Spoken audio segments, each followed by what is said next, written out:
యావత్ విశ్వంలో సాక్షాత్తు పరమేశ్వరుని సృష్టిగా వారణాసిని పేర్కొంటారు. సాక్షాత్తు ఆ పరమశివుడే ఈ నగరాన్ని నెలకొల్పినట్లు పురాణాలు ఘోషిస్తున్నాయి. వేల సంవత్సరాల క్రితం నుండి కాశీ క్షేత్రంలో జన జీవితం విరాజిల్లుతుంది.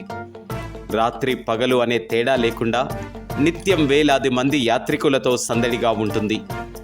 ఈ దివ్యక్షేత్రంలో 12 జ్యోతిర్లింగాలలో ఒకటైన విశ్వనాథ క్షేత్రంగా, విశాలాక్షి వెలసిన పవిత్ర భూమిగా, అన్నపూర్ణాదేవి నేలగా ఈ క్షేత్రం పేరుగాంచింది. కాశీ క్షేత్రంలో వేల ఆలయాలు, గంగా హారతి, నిత్య పూజలు, భజనలు, అర్చనలు, భక్తుల రాకపోకలతో ఎప్పుడూ ఆధ్యాత్మికంగా గుబాలిస్తూ ఉంటుంది. అందుకేనేమో కాశీ యాత్ర గురించి మన పూర్వీకులు కథలుగా చెప్పుకునేవారు. 12 జ్యోతిర్లింగాలలో విశిష్టమైనదిగా కాశీ విశ్వనాథుని పేర్కొంటారు. గంగా నది తీరాన ఉన్న ఈ మందిరంలో స్వామిని దర్శనం చేసుకుంటే ఎంతో పుణ్యం లభిస్తుందని పెద్దలు చెబుతారు. ఆ జగన్మాత కాశీలో విశాలాక్షిగా వెలిశారు. సతీదేవి చెవిపోగు పడిన ప్రదేశంలో ఏర్పడిన అమ్మవారి క్షేత్రం ఇది.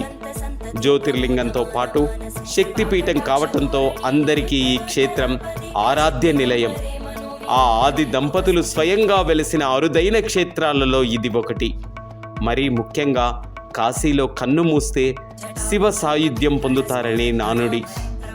ఈ గంగా తీరంలో 80కు పైగా ఘాట్లు ఉన్నాయి. వాటిల్లో ముఖ్యమైనది దాసస్య మేధ్ ఘాట్, మణికర్ణికా ఘాట్, హరిశ్చంద్ర ఘాట్లు ఉన్నాయి. సాక్షాత్తు బ్రహ్మదేవుడు 10 అశ్వమేధ యాగాలను నిర్వహించినట్లు పురాణ గాథలు వెల్లడిస్తున్నాయి. ఈ ఘాట్లోనే గంగా హారతి కార్యక్రమం నిర్వహిస్తారు. ఇక మణికర్ణికా ఘాట్లో మహావిష్ణువు నిర్మించినట్లు పురాణాలు చెబుతున్నాయి. అందుకే పవిత్రమైన ప్రదేశంగా బాసిల్లుతుంది. జీవితంలో ఒక్కసారైనా కాశీ వెళ్ళి ఆ స్వామి అమ్మవార్లను దర్శించుకోవాలని, అలా చేస్తే సర్వ పాపాలు పోతాయని భక్తుల ప్రగాఢ విశ్వాసం.